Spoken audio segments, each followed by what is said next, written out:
কানতে কানতে মজনটি গালিগালাজ করতে উঠতে যাচ্ছে, আমার ছোটবেলার ঘটনা। যাই হোক, তো মিষ্টির জন্য যায় না, এটা পুরোপুরি সঠিক না। এত অভাব পড়ে না যে সারা রাত মানুষ মসজিদে পড়ে থাকবে একটু মিষ্টির একটা প্যাকেটের জন্য, আমার মনে হয় না। আমার যেটা মনে হয়, সবচেয়ে বেশি মানুষ এ রাতে বাদবন্দির চেষ্টা করে, কারণ মানুষ মনে করে এ রাতে ভাগ্য নির্ধারণ হয়। অতএব এক রাতে বাদবন্দি করে যদি সারা বছরেরটা ফাইনাল করে ফেলতে পারি, মন্দ কি? এই হলো মূল কাহিনী।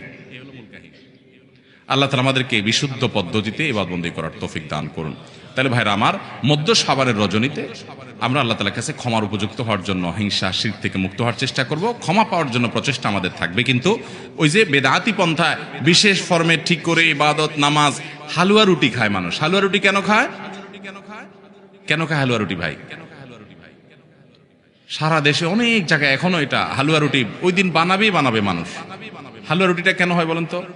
বলে যে নবী সাল্লাল্লাহু আলাইহি সাল্লাম উহুদের যুদ্ধে তার দন্দান মুবারক শহীদ হয়েছে, এই জন্য উনি শক্ত খানা খাইতে পারতেন না, হালুয়া খাইতেন, এই জন্য আমরা হালুয়া খাই। আরে ভাই, নবী সাল্লাল্লাহু আলাইহি সাল্লামের দাঁত ভাঙছে প্রথম কথা হলো, এটা শাবান মাসে ঘটেই না, এটা পড়ছে আরেক মাসে। আপনি এটা এই মাসে আনলেন কোত্থেকে? আচ্ছা, তারপরে যদি ধরে নেই এই মাসেই হয়েছে, তো ওনার দাঁত ভাঙছে কাদের আঘাতে? মুশরিকদের আঘাতে, তাই না? আল্লাহর দুশমনদের আঘাতে। তো কাফেরদের আঘাতে, দাঁত ভাঙাতে উনি হালুয়া খাইছে বলতেছেন, যদি এটার কোনো ভিত্তি নাই, বোগাস কথা। তারপরে ধরে নিলাম, তো আপনি ভালো দাঁত নিয়ে হালুয়া খাচ্ছেন কোন শরমে? আপনার বাপের একটা শত্রু আছে, আপনাদের ফ্যামিলির একটা শত্রু আছে, সে আপনার বাপের ধরে আচ্ছা ধরে মেরে ঠ্যাং ভেঙে দিয়েছে।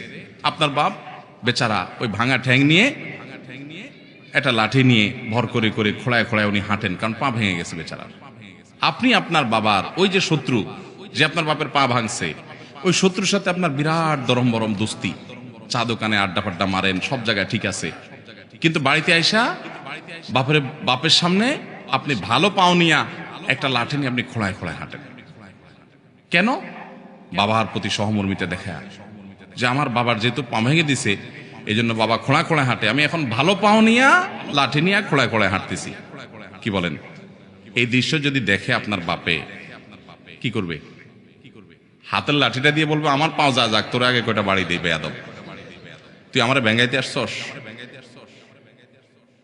আমার পা ভাঙছে যারা, তুই পারলে তাদেরকে বিচারের আওতায় আনবি, তাদের একটা বিহিত করবি। সেটা না করে তার লগে তলে তলে তোমার সম্পর্ক, তুমি আসছো আমার এখানে নাটক করে আমার সহমর্মিতা জাহির করতে।